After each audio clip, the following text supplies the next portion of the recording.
aprovechando cada herramienta, ¿verdad? Entonces, por ejemplo, uno quiere hacer un análisis para una muestra desconocida, a veces necesita hacer un espectro IR, a veces un espectro UV-Vis, o incluso hacer una técnica cromatográfica, aplicarla, ¿verdad? Para poder identificar lo que uno desea. Entonces, voy a ver si tengo la opción de grabación, si no, tal vez vamos a molestar ahí a alguien.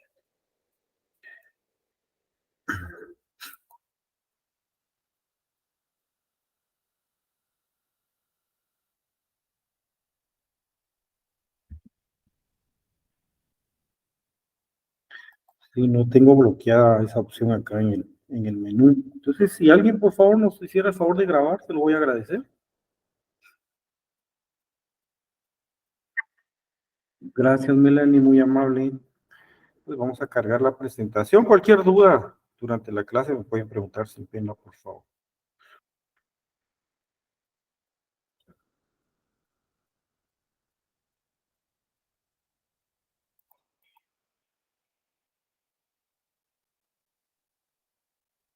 Okay. Estoy con la diapositiva de cromatografía e introducción, solo para saber que estamos con esto.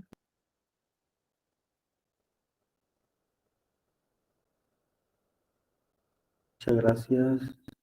Ok. Bueno, vamos a comentar aquí algo antes de empezar la clase. Una de las cosas importantes en cromatografía es lograr separar un analito, pero más que lograrlo separar, lograrlo identificar, ¿verdad? Eso es muy importante. O sea, la cromatografía, vamos a ver que es una técnica analítica que nos permite separar analitos. Digamos, eso es lo primero realmente que uno hace en croma. ¿Qué es lo segundo que uno tiene que hacer en croma? Identificar el analito. Claro que de nada serviría hacer todo el trabajo, digamos, de preparación de muestra, preparación de columna, sistema de separación. Ya vamos a ver que hay que buscar una mezcla de solventes adecuada y lograr separar, digamos, que no logre yo identificarlo. O sea, eso sería, digamos, un gran fracaso, ¿verdad? Porque imagínense todo el trabajo que ya se hizo y no sé qué es lo que separé. Entonces, cuando yo quiero saber lo que separé, es donde entonces yo puedo aplicar cualquiera de las técnicas instrumentales que acabamos de ver. Por ejemplo, puedo obtener un espectro ultravioleta visible, digamos, de un barrido espectral, y eso me va a dar una longitud de máxima absorción y eso me puede servir para saber qué analito podría estar presente, ¿verdad?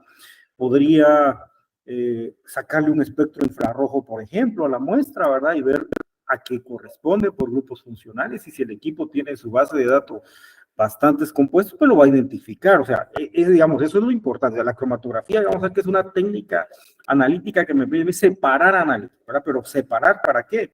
Primero, para poderlos identificar. O sea, no necesito saber qué es lo que está presente o a quién yo logré separar.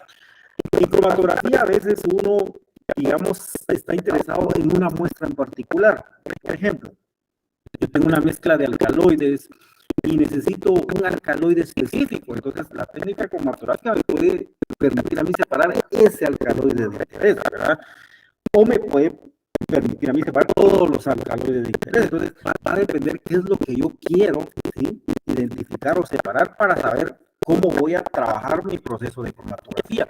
Eso es lo primero. Y lo otro importante, después de que se haya identificado, es la cuantificación, ¿verdad? Entonces, la técnica cromatográfica es importante porque me permite separar, identificar y cuantificar. Esas son, digamos, las tres cosas importantes que hace la cromatografía, ¿verdad? De nada me serviría, o sea, separar es bueno, sí, pero de nada me sirve separar si yo no sé quién está presente, ¿verdad? Entonces, en esta foto de introducción, ustedes pueden ver acá, esto que está aquí básicamente simula una columna, ¿sí? Porque normalmente el método oficial, digamos, o más utilizado de separación es cromatografía en columna. Entonces ya vamos a ver, la cromatografía en columna lo que hace es de que uno prepara una fase estacionaria, pone un empaque acá, ya vamos a ver que normalmente es sílica gel. Entonces tenemos acá un sólido inerte que va a interactuar con mi analito. Entonces acá ustedes pueden ver que hay tres líneas o tres bandas que se están marcando. Eso significa que yo tengo que preparar la mezcla que quiero separar, la coloco, digamos, en la parte superior de la columna. ¿Y qué es lo que hago? Empiezo a adicionar fase móvil. Empiezo a agregar fase móvil ¿Y qué va a hacer la fase móvil? Va a arrastrar el analito. Entonces, una de las cosas importantes en cromatografía es que el analito o los analitos tienen que tener mucha afinidad por la fase móvil. Eso es muy importante. Entonces, cuando yo, por ejemplo, quiero separar compuestos polares, digamos que es la mezcla que quiero separar, ¿cuál es una buena elección de fase móvil? Fases móviles polares. ¿Por qué? Porque yo necesito que la fase móvil sea lo más parecido a mi analito. Si es idéntico, excelente, porque lo va a mover fácil. Entonces, ese es otro requisito que lo vamos a ir hablando más adelante. Entonces, ¿qué va a pasar? Empiezo a agregar fase móvil y cada analito se va a ir moviendo. Ya vamos a ver que se lleva a cabo una serie de equilibrios dentro de la columna hasta lograr separar. Entonces, lo ideal es que cuando yo separe un analito, pueda identificarlo, ¿verdad? Acá en esta gráfica podemos ver que incluso lo que tiene acá es una banda, o podríamos ir, por ejemplo, podría ser un espectro continuo, ¿verdad? Del analito que se separó. Entonces, hay instrumentos, por ejemplo, cromatógrafos HPLC, cromatógrafos gaseosos que tienen detectores acoplados a la parte de instrumentación. Entonces, ¿qué pasa?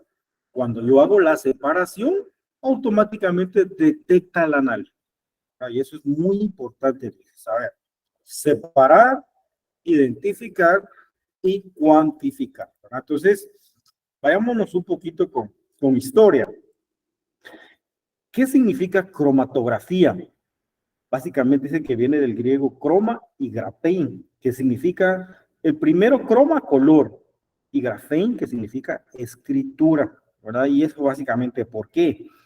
Cuando se empezaron a separar, digamos, los primeros compuestos por cromatografía, ya vamos a ver que fue en papel o en capa fina, pues básicamente se utilizaron colorantes, ¿verdad? Entonces los colorantes lo que tenían era de que como tenían color, a la hora que se iban moviendo, separando los analitos, pues dejaban una banda, un color característico para cada uno. Entonces de ahí viene digamos, este término de cromatografía, ¿verdad? Escritura en color. Ahora, hay muchos analitos que no tienen color, por supuesto. Ya sabemos que si el analito, por ejemplo, absorbe de 200 a 400 nanómetros, no va a tener color, o sea, no lo vamos a ver nosotros. Si absorbe de 800 nanómetros para arriba, tampoco lo vamos a ver, digamos que absorba en el IR cercano o el IR medio. Entonces, recuérdense, nosotros vamos a observar solo de 400 a 800, es donde el ojo detecta, ¿verdad? Pero como fueron los primeros compuestos a separar coloreados, entonces se miraban bandas de colores. 1906 dice que fue Tiselius el que utilizó por primera vez esta palabra. Ahora, ¿qué nos permite entonces la cromatografía? ¿Qué es la cromatografía? Una técnica analítica que separa, identifica y cuantifica. Tres cosas importantes que hace la cromatografía. Separar, como les digo, excelente, ¿verdad? Porque a veces hay mezclas muy complejas, les digo. A veces, por ejemplo, uno tiene que preparar o hacer un montón de cosas para lograr la separación. Hay mezclas que se separan de una forma fácil. Entonces, eso es muy importante. Lograr separar, medias uno separa, esta parte de identificar y cuantificar, como que ya es lo último. Ahora, incluso, como les decía, los equipos a veces identifican y cuantifican. Entonces, no hay ningún problema. ¿Qué es lo que nosotros queremos separar? Componentes de una mezcla, ¿verdad? O un analito de interés. Hay analitos a veces solo de interés, ¿verdad? Por ejemplo, tengo mezcla de betacarotenos, de clorofilas, y yo necesito la clorofila B, por ejemplo. Entonces, ese es el analito de interés, ¿verdad? Ahora, ¿qué es lo que hay en común en toda técnica de separación? En toda técnica de separación hay dos cosas en común. Que necesito una fase estacionaria, ¿sí? Que digamos es, ya vamos a ver, puede ser sólido, puede ser líquido, y también necesito una fase móvil. Las dos cosas importantes. Para montar un sistema cromatográfico, entonces, ¿qué es lo importante? Tener una fase estacionaria, ya vamos a ver qué fases estacionarias hay o existen, y tener una fase móvil adecuada. Entre estas dos, la fase móvil es la que uno puede normalmente variar, digamos, incluso durante una separación. O sea, yo tengo, digamos, una mezcla de un solvente A y B. Durante la separación puedo ir cambiando, modificando esa fase móvil. Entonces, una de las cosas importantes que nosotros hacemos en cromatografía es variar o poder seleccionar la mejor fase móvil, ¿verdad? ¿Y qué fase móvil es la mejor? La verdad les digo, cuando uno monta sistemas cromatográficos, hay que hacerlo o probarlo de forma experimental, ¿verdad? Y por eso es de que a veces uno, por ejemplo, les pide a ustedes hacer una revisión de artículos de revistas indexadas, ¿verdad? Porque esas revistas pasan cierto filtro como de control, ¿verdad? Para saber que cuando uno quiere montar un sistema cromatográfico, pues esperaría que sí funcione, ¿verdad? Así como está escrito. A veces hay que hacer ciertas modificaciones, ¿verdad? Pero son mínimas. Entonces, lo complicado es tener la mejor fase móvil. ¿Por qué? Porque la fase estacionaria a veces es la misma. Por ejemplo, utilizo sílica gel. Sílica gel podríamos decir que es como una fase estacionaria universal, ¿verdad? O sea, entonces siempre va a ser la misma, pero yo puedo ir modificando la fase móvil, ¿verdad? Eso es, digamos, es lo más complejo de seleccionar. ¿Cómo se logra la mejor separación? Entonces, prueba y error, ¿verdad? Ya vamos a ver cómo se selecciona la mejor fase móvil. Y una vez uno ya tiene la mejor fase móvil y la mejor fase estacionaria, esos sistemas, digamos, ya los puede uno llevar, digamos, a instrumentos o a equipos donde se puede ya hacer el montaje de la metodología que uno seleccionó. Entonces, como qué fase móvil puedo utilizar, digamos, va a depender del tipo de cromatografía. Entonces, por ejemplo, si la cromatografía es cromatografía de gases, lo que caracteriza a esta técnica es que la fase móvil es un gas, ¿verdad? O sea, su nombre lo dice, cromatografía gaseosa. ¿Pero qué es lo gas? La fase móvil es un gas. Podría ser un líquido la fase móvil. En la mayoría de separaciones cromatográficas, la fase móvil es líquida, ¿verdad? Casi que yo diría en un 70% de las separaciones de todos los tipos de cromatografía, porque vamos a ver que existen un montón de tipos de cromatografía, dependiendo de la fase móvil y la fase estacionaria. Así, incluso hay una clasificación grande de los tipos cromatográficos. Entonces, de las fases móviles, ¿cuál es la más usada? La fase móvil líquida, ¿verdad? Se utiliza un solo líquido, mezclas lo que uno desee. A veces con un solo líquido se puede separar perfectamente, digamos con una sola fase móvil. A veces necesito dos, a veces necesito tres, o a veces necesito mezclas de varias fases móviles, ¿verdad? Depende qué tan complejo es lo que quiero separar. Y existe una fase móvil que se llama fluido supercrítico. Este de fluido supercrítico realmente da origen incluso a un tipo de cromatografía, ¿verdad? Entonces, por la fase móvil, podríamos decir entonces que la cromatografía puede ser cromatografía gaseosa, sí, porque la fase móvil es un gas. Puede ser por la fase móvil cromatografía líquida, sí, cuando estamos utilizando solo fases móviles líquidos. Y puede ser también cromatografía de fluido supercrítico, sí, cuando usamos un fluido. Ahora, esto de fluido supercrítico, básicamente, ¿qué es? Hay un grupo de exposición que le asignamos este tipo de cromatografía. Entonces, esto vamos a verlo más en detalle cuando sus compañeros nos lo van a exponer. Pero básicamente, ¿qué es esto de cromatografía supercrítica? El fluido supercrítico, podríamos decir que no es ni líquido ni es gas. ¿Verdad? O sea, eso sería lo primero que puedo decir. Si alguien le pregunta, mire, ¿qué es un fluido supercrítico? Entonces, respuesta, bueno, es, digamos, una fase móvil, ¿sí? Que no es líquida ni es gas. Entonces, el fluido supercrítico básicamente lo que tiene es de que tiene lo mejor del gas y tiene lo mejor del líquido. Entonces, podríamos decir entonces que es como aprovechar, ¿sí? Lo mejor del gas y lo mejor del líquido. Y alguien se pregunta, ¿qué es lo mejor que tiene un gas en cromatografía? Porque estamos hablando de cromatografía, ¿verdad? En cromatografía, el gas, lo que digamos lo caracteriza y es muy bueno en cromatografía es su característica de difusibilidad. O sea, el gas se difunde. Quiere decir que en espacios muy reducidos o muy pequeños, el gas, digamos, penetra. ¿Verdad? Entonces, esa propiedad la tiene el fluido supercrítico. ¿Sí? O sea, el fluido supercrítico tiene, digamos, alto poder de difusibilidad. O sea, eso es, digamos, lo mejor del gas. ¿Y qué es lo que caracteriza a un líquido? Lo que caracteriza al líquido es su solubilidad, o sea, es digamos, capaz de solvatar, ¿sí? o una especie. Entonces, el fluido supercrítico tiene esa característica de líquido.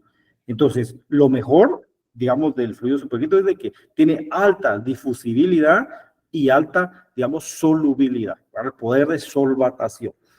Esas dos características entonces hacen que esta técnica sea una técnica muy, digamos, muy particular, con características muy propias. Ahora, para alcanzar o lograr que un fluido sea supercrítico, ¿qué es lo que se necesita?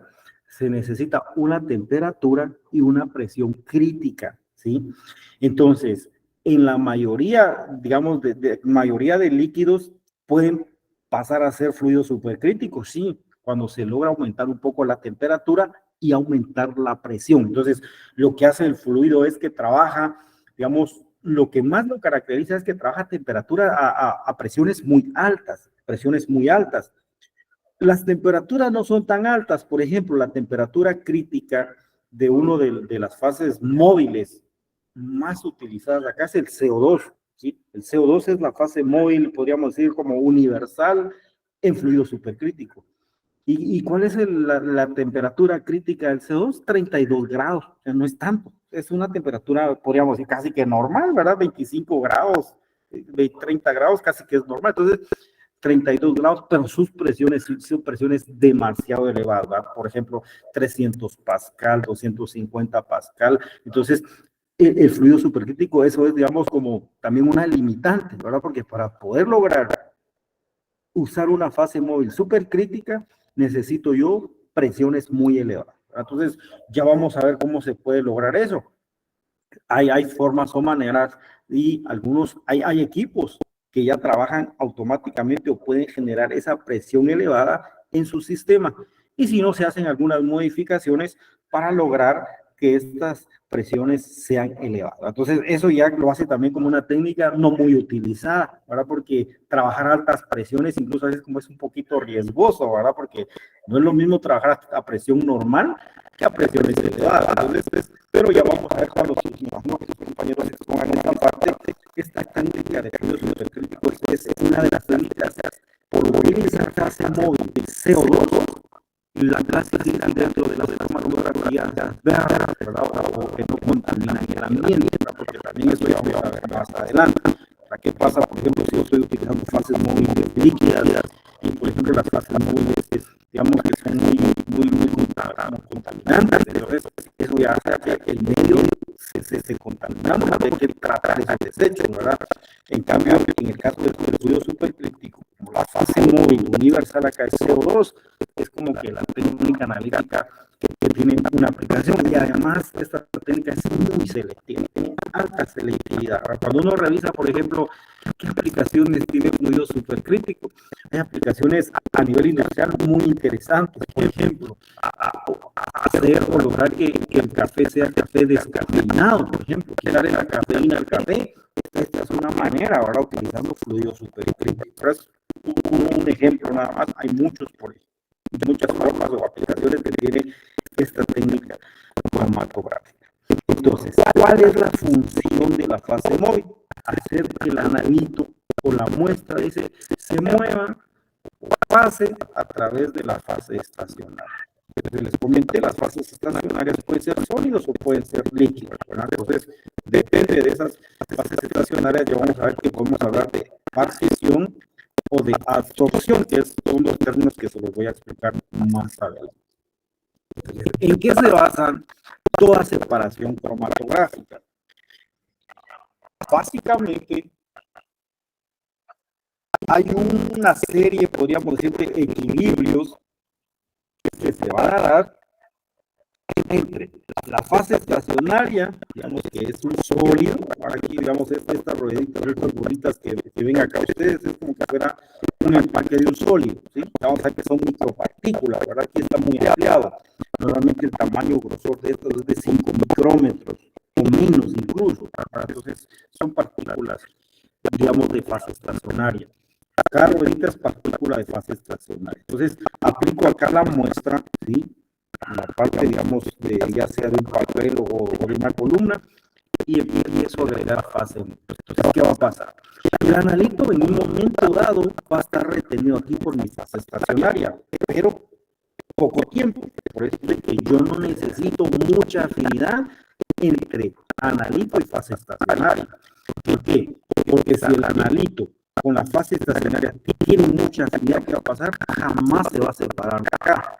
Yo lo que necesito es que el analito se vaya moviendo, porque necesito separarlo. ¿Con quién necesito yo que tenga más afinidad? Con la fase móvil. Entonces, hay una serie de desplazamientos o de equilibrios donde va compitiendo qué tanto se retiene en la fase estacionaria y qué tanto se mueve, digamos, con el líquido que yo estoy agregando. Por supuesto, yo deseo que el analito tenga más afinidad con el líquido. Entonces, ¿qué pasa? El analito puede retenerse simultáneamente acá. La fase móvil se agrega de forma continua, entonces lo vamos a mover para acá.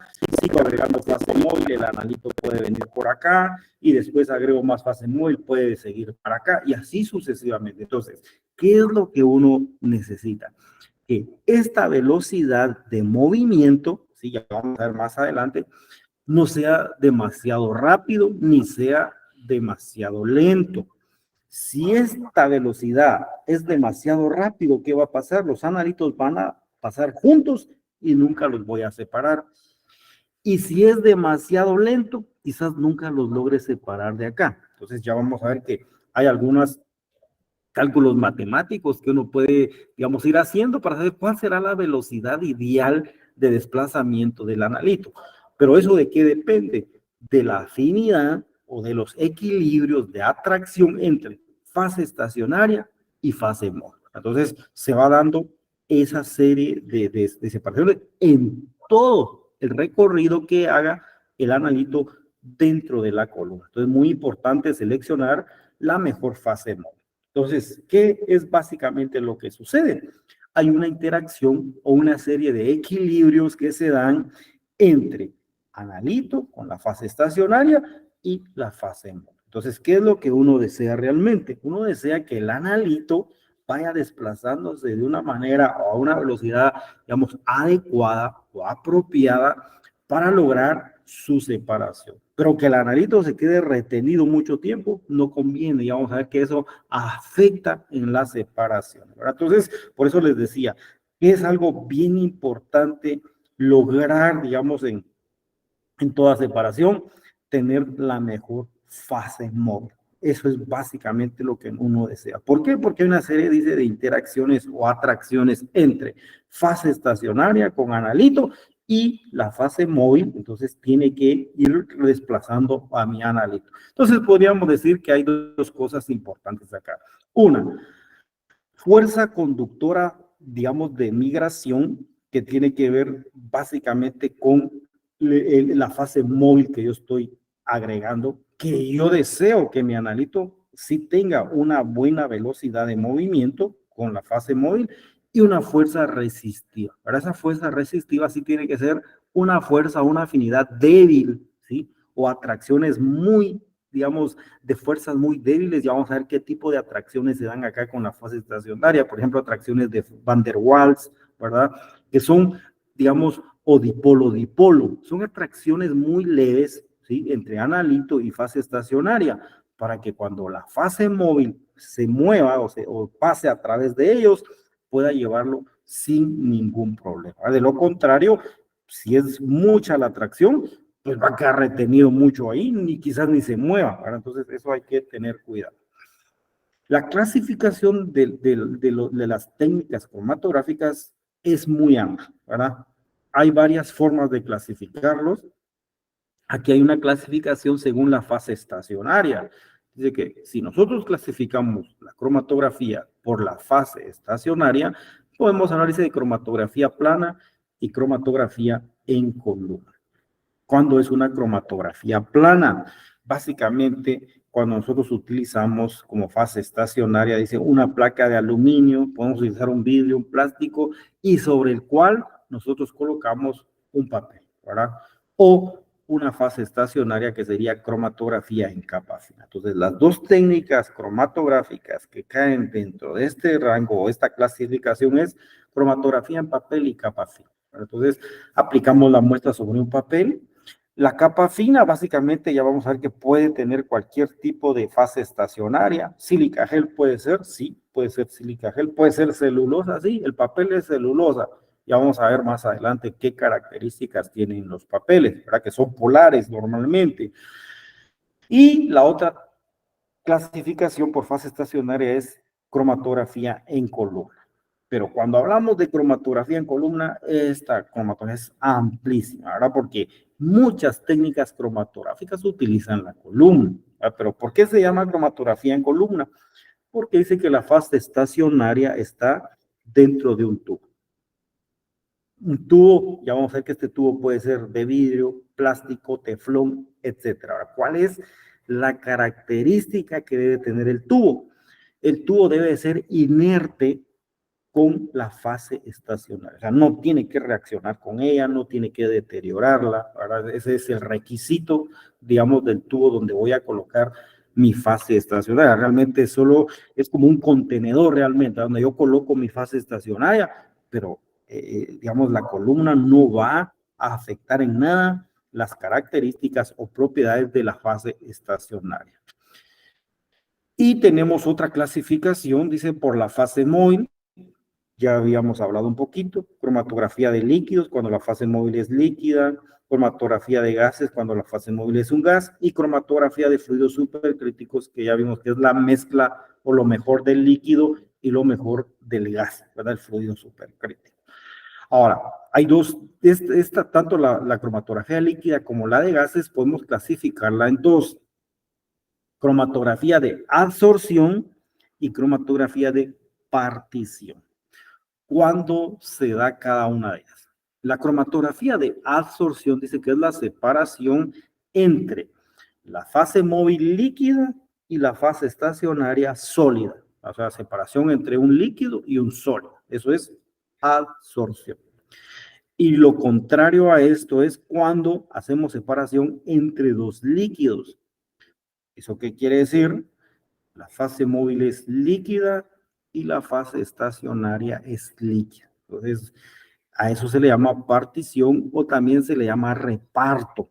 Son dos términos que significan lo mismo. Partición o reparto es separación entre dos líquidos. Fase móvil líquida y fase estacionaria líquida.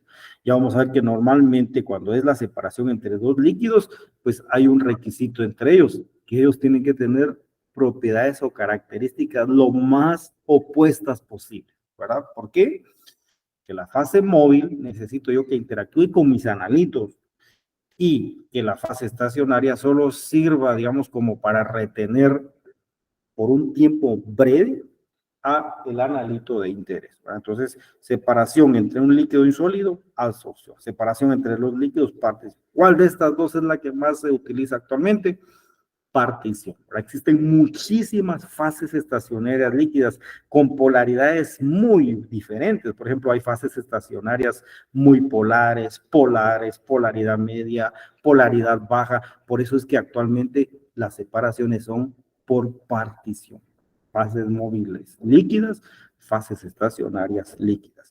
Y lo mismo sucede también en cromatografía de gases. Hablamos de cromatografía de absorción y también cromatografía de partición. ¿Cuándo es absorción? Cuando la fase móvil es gas y la fase estacionaria es sólida. Cuando hablamos de partición, cuando la fase móvil es gas y la fase estacionaria es un líquido. Entonces, si se dan cuenta, es lo mismo, solo que aquí en lugar de líquido, siempre la fase móvil es un gas. ¿Qué es lo que cambia? Fase estacionaria. En uno es sólido y en otro es líquido. Y la cromatografía de fluidos supercríticos, que vemos que es básicamente tiene lo mejor del líquido, lo mejor del gas, ¿verdad? Entonces, esta cromatografía de fluidos supercríticos normalmente se lleva a cabo dentro de una columna, ¿verdad? Y vamos a ver que esas columnas tienen que aguantar o soportar presiones elevadas, ¿verdad? Porque esa era una de las características de esa técnica analítica. En cromatografía líquida, entonces, ¿cuáles son las formas que nosotros podemos separar?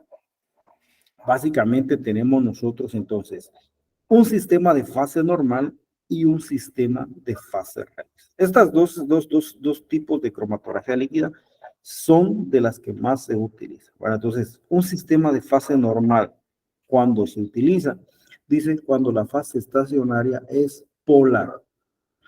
Cuando es fase reversa, cuando la fase estacionaria es apolar. Entonces, en el primer caso, entonces, como la fase estacionaria tiene que ser polar, en fase normal, la fase estacionaria más utilizada es la sílica gel. ¿Por qué sílica gel? La sílica gel, ya lo vamos a ver más adelante, es polar. Entonces, por eso es que es de las que más se utilizan. En fase reversa, dice que se utilizan fases estacionarias apolares, es lo opuesto de esto. Ahora se dan cuenta aquí, en fase normal, fase estacionaria es polar. En fase reversa, la fase estacionaria es no polar, es lo contrario a esto. Ahora, y aquí vamos a ver que hay varias fases reversas. ¿Y por qué se le llama fase reversa? Porque la polaridad es contraria a de un sistema de fase normal.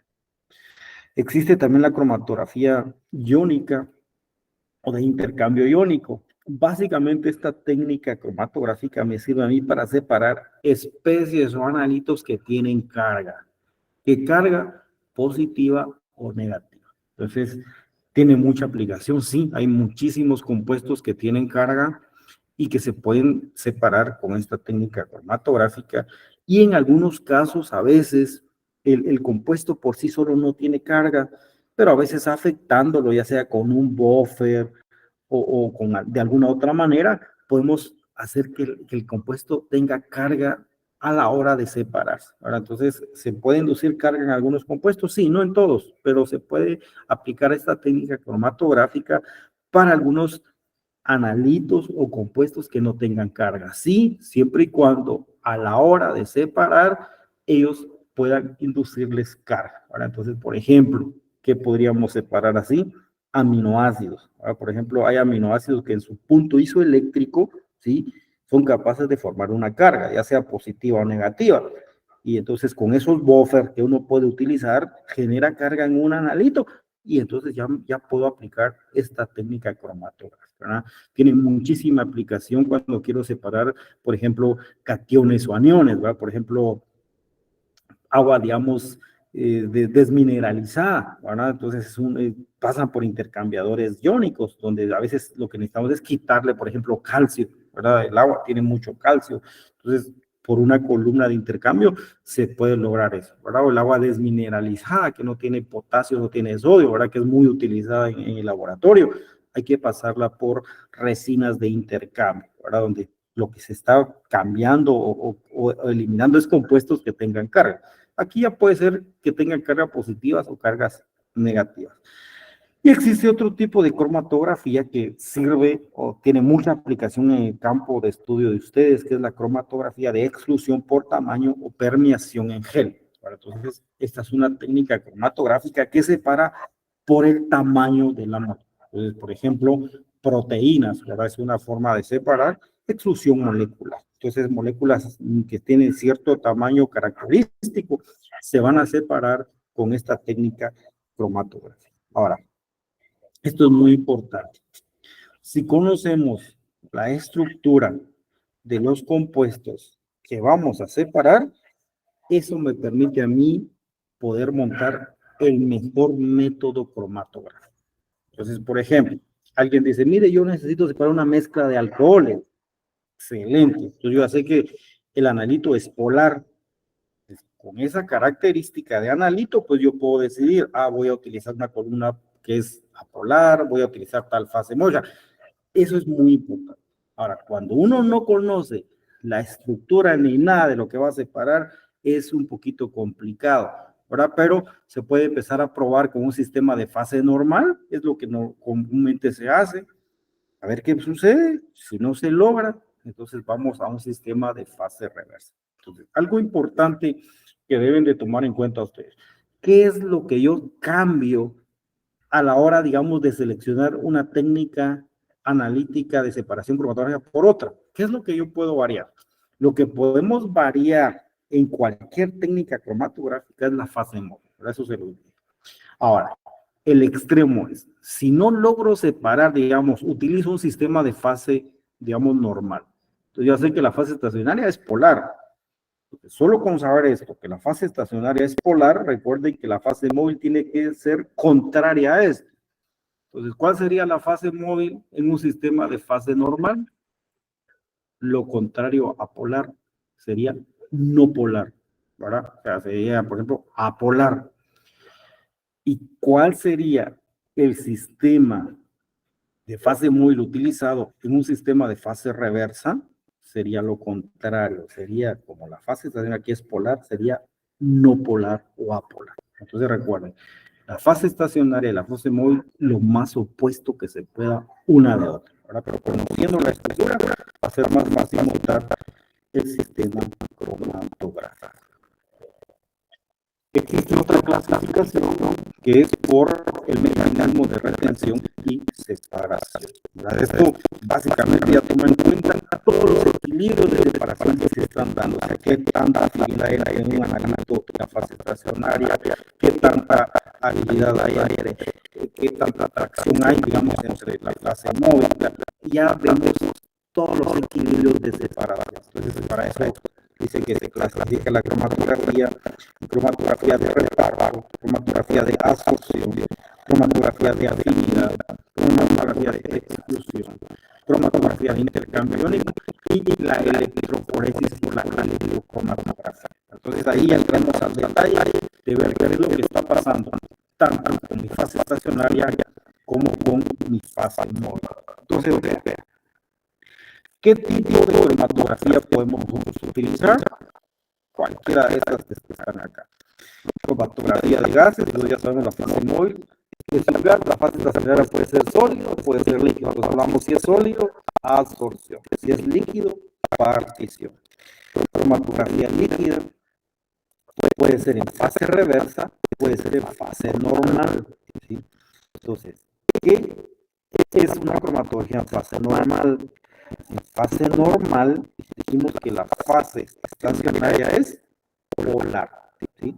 Si la fase estacionaria es polar, la fase móvil tiene que ser lo opuesto. Entonces, en la fase normal, vean, fase estacionaria polar. ¿Cómo sería la fase móvil? Opuesta a esta o menos polar. Ahora lo más opuesto que se puede. En cromatografía líquida de fase reversa, pues sabemos que fase reversa es la fase estacionaria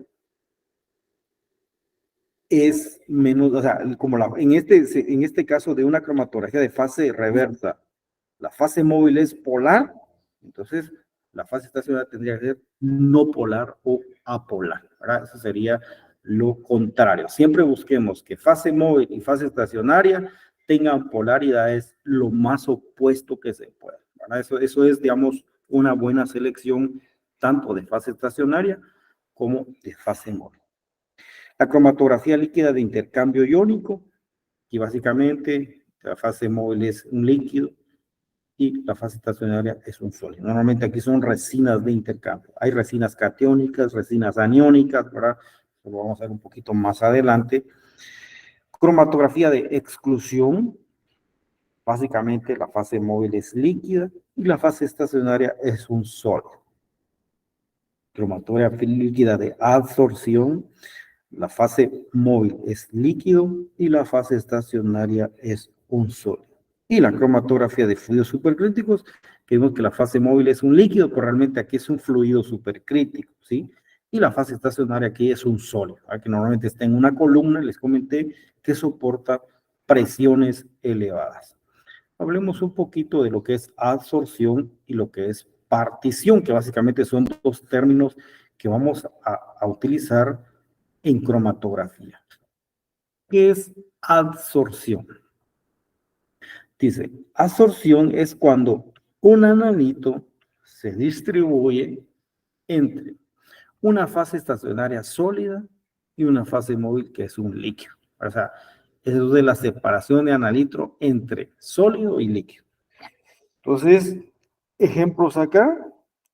¿Cuál es una fase estacionaria sólida? Sílica gel. La sílica gel es un sólido, ya lo vamos a ver más adelante. Características de la sílica gel. La sílica gel es polar. No es polar, entonces la sílica gel es la utilizada en un sistema de fase normal. ¿Por qué en un sistema de fase normal? porque en un sistema de fase normal, la fase estacionaria tiene que ser polar. Y entonces, si la fase estacionaria es sólido, la fase móvil, en este caso, tiene que ser un líquido. Entonces, separación entre sólido y líquido, eso es adsorción. ¿Cuál es el factor más importante a considerar acá? Dice que es la polaridad. ¿Polaridad de quién? La polaridad de la muestra que voy a separar y la fase móvil que voy a tener. Porque recuerden, yo necesito que la fase móvil tenga mucha afinidad por el analito que quiero separar. ¿Por qué? Porque de esa manera lo va a mover, lo va a sacar, digamos, de la columna y lo voy a poder separar. Entonces, ¿cuál es el requisito importante en toda técnica cromatográfica? Que la fase móvil tenga la mayor afinidad por el analito de interés. En un sistema de fase normal, esa podría ser otra pregunta, ¿qué características de polaridad tiene la fase estacionaria?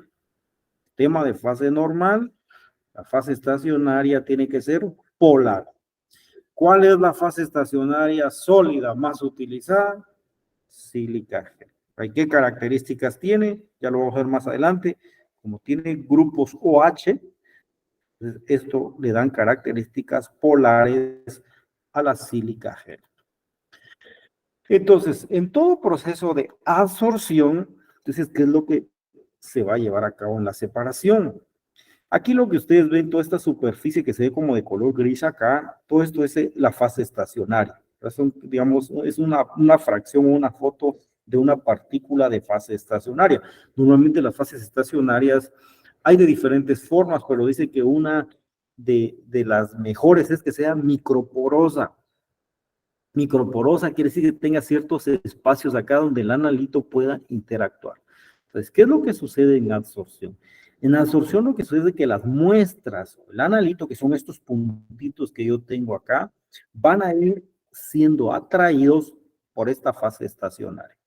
Se atraen acá levemente y cuando yo empiezo a agregar mi fase móvil, entonces este analito se va a ir desplazando hasta lograr su separación. Entonces, en la absorción se da una serie de equilibrios. ¿Qué equilibrios? Que el analito es retenido simultáneamente o parcialmente, o podrían decir ustedes también que es retenido de una atracción muy débil entre, o sea, se debe de producir una atracción muy débil entre analito y fase estacionaria. Eso es básicamente lo que uno quiere en cromatografía, pero que sí debe haber mucha afinidad del analito con la fase móvil, para que la fase móvil lo pueda ir llevando, lo pueda ir desplazando hasta lograr su separación. ¿Qué pasa si el analito y la fase estacionaria tienen mucha afinidad? Lo que va a pasar es que el analito se va a quedar retenido, o sea, va a ser atraído muy fuerte y por más fase móvil que uno esté agregando, nunca lo va a desplazar. Entonces, ¿qué es lo conveniente en cromatografía? Que la atracción que se dé entre la fase estacionaria y el analito sea una atracción muy débil. O sea, una atracción podríamos decir simultánea o espontánea, pero con una fuerza de atracción no muy fuerte. Ahora ya vamos a ver más adelante cuáles son esos diferentes tipos de atracción. Entonces, por ejemplo, las fuerzas dipolo-dipolo, las fuerzas de Van der Waals, son fuerzas de atracción muy débiles, que son atracciones simultáneas, pero que a la hora que pase la fase móvil, este analito se desplace sin ningún problema. Veamos lo opuesto a la absorción, que es la partición. ¿Qué es la partición o el reparto? Ya lo vimos y dijimos que era la separación entre dos líquidos. En partición o reparto, la fase estacionaria es líquida y la fase móvil es líquida. Entonces, partición es separación de analitos entre dos líquidos. Ahora, ¿de qué depende, dice, esa separación? Depende del reparto o de la atracción que se dé, pero yo necesito que el analito sea muy atraído, fuertemente atraído por la fase móvil. Por la fase estacionaria una atracción muy débil, ¿verdad? Entonces, ¿cuál es el factor más importante? En partición o reparto, la solubilidad. ¿Se recuerdan cuál era lo más importante en absorción? En absorción es la polaridad. En partición es la solubilidad. ¿Solubilidad de qué? Del analito entre la fase estacionaria, que es líquida, y la fase móvil, que es líquida. Entonces, la técnica o la separación entre dos líquidos. Fase estacionaria líquida, fase móvil. Dice que esta técnica analítica tiene mayor aplicación para separar series homólogas. Entonces, por ejemplo, quiero separar una mezcla de alcoholes, ¿verdad? Digamos, hexanol, octanol, heptanol. Entonces, dice que por partición o reparto es, digamos, como que la mejor técnica para separar. Ahora, normalmente lo que uno hace para fines prácticos es probar. Ahora, digamos, alguien dice, mire, yo quiero separar esta mezcla, y entonces, ¿qué es lo que uno hace a nivel de laboratorio? Hacer la separación, por ejemplo. Primero, sería en un sistema de fase normal, ¿verdad? Y después sería, por ejemplo, hacer la separación por partición. Entonces ya con eso, ya parto, veo qué sucede y voy viendo la mejor forma de separar. Entonces, cuando hablo de partición, la pregunta sería, ¿cómo se logra separar entre dos líquidos? Se recuerdan que en absorción dijimos que todo lo que estaba de gris era un sólido, ¿sí? En partición es muy parecido. O sea, tenemos un sólido, sí, tiene que haber una fase estacionaria sólida. Pero la característica del reparto es que este sólido, que yo tengo acá, que incluso podría ser sílica, sí, puede ser sílica. La sílica es sólida, pero a esta sílica, aquí ustedes pueden ver que hay como una sombrita, ¿sí? Una sombra que está acá, algo como de otro color grisito, fuera de esta línea que ustedes ven acá. Este es un líquido que recubre a todo este sólido. Entonces, ¿ya venden estas fases estacionarias? Sí, pero la característica es que, por ejemplo, si este sólido fuera sílica, ¿sí? Ya vimos que es polar, se puede recubrir acá con un líquido de diferente polaridad. Por eso es de que las separaciones por partición son las que tienen la mayor aplicación. ¿Por qué? Porque uno puede cambiar, ¿sí? Según el líquido que le coloque a este absorbente, la polaridad que uno quiera. Entonces existen muchísimas fases estacionarias líquidas con polaridades totalmente diferentes, muy polares, polaridades medias, polaridades bajas. O sea, este líquido que se coloca acá en esta superficie es el responsable de la separación. Entonces, ¿qué pasa con la fase estacionaria, digamos, si esto fuera sílica? Esto se vuelve lo que se le llama un soporte. Soporte. ¿Pero qué es un soporte? Ese soporte es el que va a traer o va a retener este líquido que va a ser el responsable de la separación. ¿Por qué esta técnica analítica es la más utilizada? Porque pueden variar la polaridad de este líquido desde muy polar hasta polaridad baja. Entonces existen muchísimas fases estacionarias líquidas con diferente polaridad. Y eso me va a permitir a mí separar mayor cantidad de analitos. En cambio, si hablamos de absorción, digamos que ahí la opción es sílica gel, que es el sólido, pero sílica gel es polar, hasta ahí. Pero en estos líquidos que se colocan acá, la polaridad puede ir variando, puede ir cambiando. Entonces, eso hace a que esta técnica analítica sea de las más utilizadas, ¿verdad? Entonces, el líquido puede tener cualquier polaridad. Y la fase estacionaria, que si fuera sílica acá, dice que se vuelve solo un soporte. O sea, él retiene a este líquido en la superficie. Y este líquido es el responsable de la separación. Entonces, la fase estacionaria es líquida y la fase móvil que yo estoy agregando es un líquido. Por supuesto, el líquido de la fase estacionaria con el líquido de mi fase móvil tiene que ser lo más contrario o opuesto que pueda haber. Entonces, si este líquido de fase estacionaria es polar, la fase móvil ideal que sea apolar, ¿verdad? Lo contrario. Pero la gran ventaja, como les digo, es que esta polaridad puede ir cambiando hasta de muy polar hasta menos polar. La pregunta sería entonces, ¿qué es lo que uso? ¿Absorción o partición? Acabamos de ver que lo que más se utiliza es partición. ¿Por qué?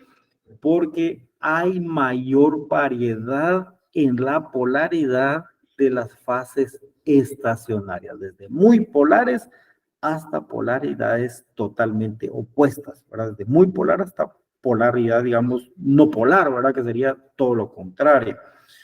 Y de esa manera, entonces, yo puedo tener mayor aplicación para separar cualquier tipo de analito. Entonces, puedo seleccionar polaridades medias, polaridades bajas, polaridades, la polaridad que yo quiera en partición. La primera técnica analítica que se empezó a utilizar, utilizaba absorción. O sea, si le preguntan, ¿qué fue lo primero que se empezó a utilizar en cromatografía? ¿Absorción o partición? Lo primero fue absorción. Primero se utilizó sílica, ¿sí? Pero después se dieron cuenta que la sílica se podía modificar cambiando su polaridad, agregándole un líquido. Entonces, ahora lo más se utiliza es partición. Pero originalmente las separaciones eran por absorción. Entonces, ¿qué fases estacionarias se utilizan en cada una? La absorción, lo que más se utiliza realmente es la sílica, que aquí aparece por ejemplo alumina, silicato de magnesio, poliamida, carbonato de calcio, celulosa. Cualquier sólido podría ser la respuesta acá, pero de todos, el más utilizado es sílica gel. Características de la sílica gel es polar. ¿Qué pasa con partición? Con partición, yo puedo modificar la polaridad de la fase estacionaria, entonces voy a tener cualquier tipo de polaridad. Entonces, la sílica gel se dice que, bueno, aquí nos hablan de activar o desactivar, eso se lo voy a explicar un poco más adelante, pero cuando yo lo coloco cualquier líquido a la sílica, entonces modifico su polaridad. Veamos las características de la sílica para que nos quede acá esto claro. Y entonces veamos acá. La sílica gel tiene esta característica. En primer lugar, se dice que en cromatografía las mejores fases estacionarias son aquellas que tienen un tamaño pequeñísimo, lo más pequeño que se pueda. Y una de las más utilizadas es la microporosa. Microporosa porque tienen estos espacios acá que ustedes ven, ¿verdad? Vamos a ver que hay otras que son redondas, ¿verdad? Pero en estas microporosas son las más utilizadas. Entonces, la sílica gel lo que tiene, digamos, aquí en toda su superficie, ustedes saben cuáles son OH. En esos grupos OH que tiene la sílica gel le dan sus características de fase estacionaria polar. Entonces, como es polar, la más utilizada en un sistema de fase normal. Ok. ¿Qué pasa entonces cuando yo quiero separar con sílica gel? La sílica gel, por estos grupos OH que tiene, entonces, como es polar, esta sería una buena fase para compuestos no polares, ¿verdad? O de polaridad media. ¿Por qué? Porque si el compuesto es muy polar, va a tener mucha atracción por la sílica. Si fuera un compuesto muy polar, entonces va a formar un enlace muy fuerte y no lo voy a poder desplazar o no se va a desprender. Entonces, en un sistema de fase normal, ¿verdad? La sílica gel, digamos, tiene características polares. Ahora, ¿puedo modificar estos grupos OH? Sí, puedo sustituirlos por cualquier otro cuando le agrego un líquido aquí en la superficie. Y cuando se habla, por ejemplo, de sílica gel activada o sílica gel desactivada, que básicamente ahí se menciona. Cuando hablamos de sílica gel activa es cuando todos estos sus alcoholes están disponibles para interactuar. Aquí está libre, libre, libre todo. Pero ¿qué pasa? La sílica gel puede formar puentes intramoleculares, o sea, este OH se atrae, forma un enlace, este OH se atrae, forma un enlace. Entonces, cuando esta sílica gel forma enlaces intramoleculares, a eso se le llama sílica gel desactivada. ¿Por qué es desactivada? Porque los OH de la sílica gel ya no están disponibles, formaron un puente intramolecular, entonces van a haber pocos OH disponibles para la separación. Entonces, ¿cuándo la sílica gel se puede desactivar? La sílica gel se desactiva por humedad del ambiente. Entonces, yo estoy trabajando en un ambiente muy húmedo, como hay humedad en el ambiente, la sílica absorbe humedad y forma estos puentes intramoleculares. Entonces se desactiva. Entonces, ¿cómo hago yo para que la sílica vuelva a tener estos OH disponibles? La manera en que se hace es calentando la sílica gel en un horno arriba de 100 grados, puede ser, por ejemplo, 105 grados. Entonces, cuando se calienta la sílica gel en un horno, estos puentes o estos enlaces intramoleculares se rompen y me deja disponible los OHs para la separación. Entonces, ¿qué es sílica gel activada y sílica gel desactivada? Lo activado es que todos sus OHs estén disponibles. ¿Cómo se activa? Calentando arriba de 100 grados en un horno. Entonces agarro la sílica gel, la coloco, por ejemplo, en un beaker, puede ser, por ejemplo, lo meto al horno, o una cápsula de porcelana grande, por lo menos unos 10 minutos arriba de 100, entonces se va a desprender la humedad que tenía, me libera estos OH. Eso es activar, calentándola arriba de 100 grados. ¿Y cómo se desactiva? Por humedad del ambiente. Entonces, absorbe humedad, forma estos puentes intramoleculares. En algunos casos, y en la gran mayoría de casos, necesito que los OH estén disponibles para interactuar, ¿verdad? Entonces, casi siempre cuando, por ejemplo, la sílica gel ha estado expuesta mucho tiempo, digamos, en un frasco y no se ha usado, antes de utilizarla hay que activarla, o sea, calentarla para que los OHs estén disponibles. Lo vamos a dejar por hoy acá y en la siguiente vamos a ver cómo se logra seleccionar la mejor fase MOL. Entonces, hay unas tablas o unas escalas con polaridades de solvente, que eso vamos a trabajar en la siguiente clase. Entonces, recomendaciones, hay unos documentos de apoyo que pueden empezar a leer ahí en esta unidad de cromatografía, para empecemos a leerlos.